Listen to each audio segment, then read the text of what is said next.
Assalamualaikum warahmatullahi wabarakatuh. Alhamdulillah, alhamdulillahilladzi hadana lihadza wa ma kunna linahtadiya laula an hadana Allah.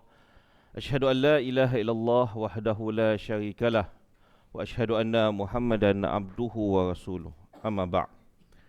Yuhadul iman, sidang jemaah yang dimuliakan Allah Subhanahu wa taala. Alhamdulillah, utama dan utama kita memanjatkan puji dan syukur kehadrat Allah Subhanahu wa taala di atas segala nikmat yang diberikan sepanjang bulan yang mulia ini.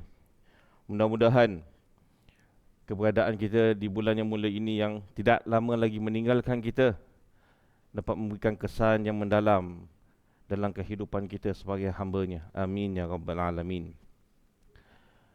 Sidang jemaah yang dikasihi Allah Subhanahu wa taala, seperti yang disebutkan tentang tazkirah yang akan disampaikan ini, yang di mana kita menyentuh tentang bagaimana ilmu sebagai cahaya yang dapat membentuk kita dan menjadikan Ramadan adalah tempat untuk kita memupuk dan membina jiwa, hati dan kehidupan kita dengan ilmu.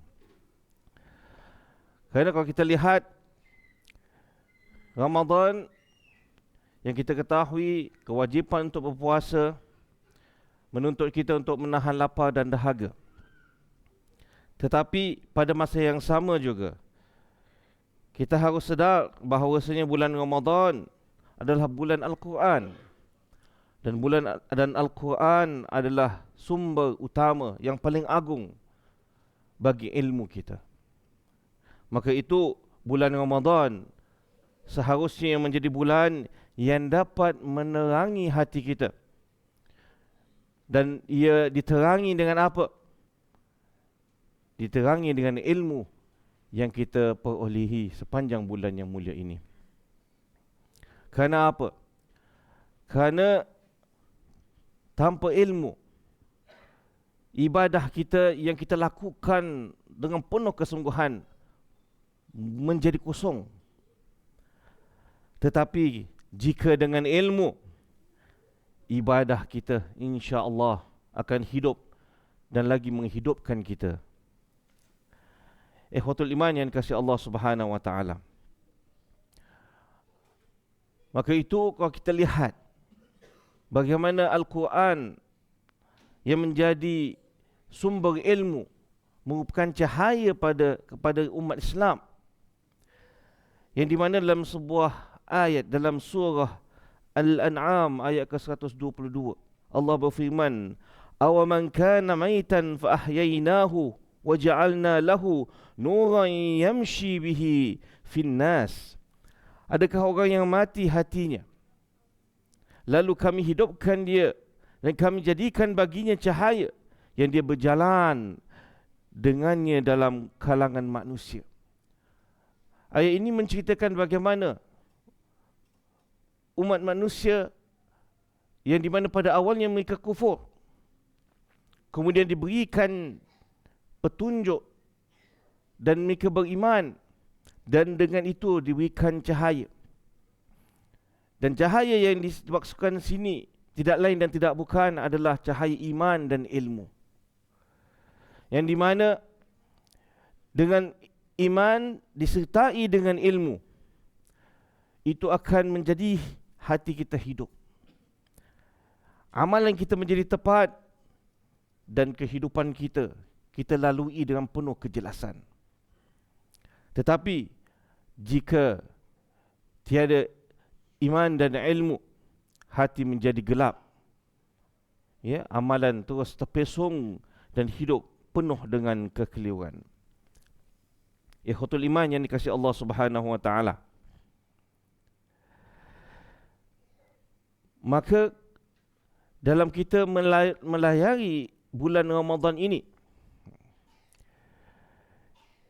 seringkali kita dengarkan sebuah hadis yang dibacakan, diulangi, yang berbunyi, "Man shama Ramadan imanan wa ihtisaban ghufira lahu ma taqaddama min zambik." Hadis riwayat Muslim. Yang bermaksud barang siapa berpuasa Ramadan dengan penuh iman dan mengharap pahala, diampunkan dosa-dosa yang telah lalu. Seringkali bila kita mendengar hadis ini, kemungkinan besar yang selalu menjadi fokus subjek dalam hadis ini adalah tentang akan diampunkan dosa-dosa yang telah lalu. Kerana siapa yang tak nak diampuni dosa? Sebab itulah sebagai hamba Allah yang beriman, kita ingin sekali memohon kepada Allah dosa-dosa kita diampunkan. Tetapi yang lebih penting sebenarnya bagaimana kita melihat Nabi SAW sebut sebelum itu, imanan wahtisaban, iaitu untuk mendapatkan ganjaran berupa keampunan Allah Subhanahu wa taala. Yang berpuasa itu, ya, harus berpuasa dalam penuh keimanan. Apa maksudnya? Yang jelas bermaksud dia berpuasa dengan penuh keyakinan puasa itu memang perintah Allah, bukan terpaksa.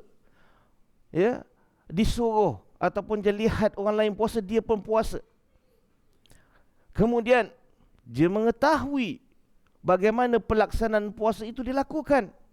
Bagaimana diketahui? Dengan mempelajari, ya, bab puasa dalam kitab fiqh. Kemudian diikuti dengan kesedaran melakukannya kerana Allah Subhanahu wa taala. Ketiga-tiga perkara itu tak mungkin tercapai tanpa ilmu yang dipelajari. Kerana berapa ramai yang berpuasa tapi akhirnya puasa itu meninggalkan dia hanya lapar dan dahaga. Ikhwatul iman yang dikasihi Allah Subhanahu wa taala. Jadi puasa itu, Ramadan itu memang benar dikaitkan dengan bulan ibadah. Tetapi kalau kita mempelajari maksud ibadah itu luas maksudnya. Salat, ya benar. Kita bersedekah, benar. Tetapi jangan pula, ya, kita melupakan ibadah yang kita mungkin sebelum puasa kita lakukan dengan rapi, dengan tekun. Tapi kita ada pemandangan, oh, bulan puasa itu kita harus sekian-sekian solat, qiyam, itu semua tak dinafikan. Tapi jangan pula kita kurangkan ibadah dalam erti kata menuntut ilmu. Kerana menuntut ilmu juga ibadah. Tapi sesuai dengan kemampuan. Setiap ibadah yang kita lakukan, ikutlah kemampuan. Tetapi jangan kita kurangkan. Jangan kita apalagi tinggalkan kerana merasakan ada ibadah yang lebih penting daripada yang lain. Kerana setiap ibadah itu ada ganjaran. Jika dilakukan dalam bulan Ramadan, ganjaran insya-Allah berlipat kali ganda. Maka itu kita seringkali menggunakan kaedah yang diajarkan oleh Nabi SAW yang berbunyi, ahabbu a'mal ilallah adwamuha wa in qalla. Amalan yang paling Allah cintai ialah amalan yang dia lakukan secara berterusan meskipun amalan itu sedikit. Jadi itu yang kita cuba nak capaikan, yang di mana dalam kita beribadah kepada Allah, insya-Allah walaupun kita di penghujungnya, kita pasti nak ingin teruskan momentum kita beribadah, berta'abbud kepada Allah Subhanahu wa taala berterusan sepanjang 11 bulan yang mendatang. Mudah-mudahan walaupun sedikit, janganlah kita memperkecilkan ilmu yang kita pelajari, ibadah yang kita lakukan. Kerana boleh jadi ilmu yang sedikit yang kita pelajari itu, mungkin ilmu itu boleh mengubah hati kita. Kerana ilmu yang sedikit kita amalkan, menjadi amalan kita, ibadah kita itu diterima oleh Allah. Dan kerana ilmu yang sedikit itu, hidup kita diberkati oleh Allah Subhanahu wa ta'ala. Maka ikhwatul iman yang dikasihi Allah Subhanahu wa ta'ala, yang paling penting, ilmu yang kita pelajari, yang kita perolehi harus disaingi dan juga disesuaikan digandingkan dengan amalan. Kerana itulah sebagai tanda keberkatan ilmu yang kita perolehi.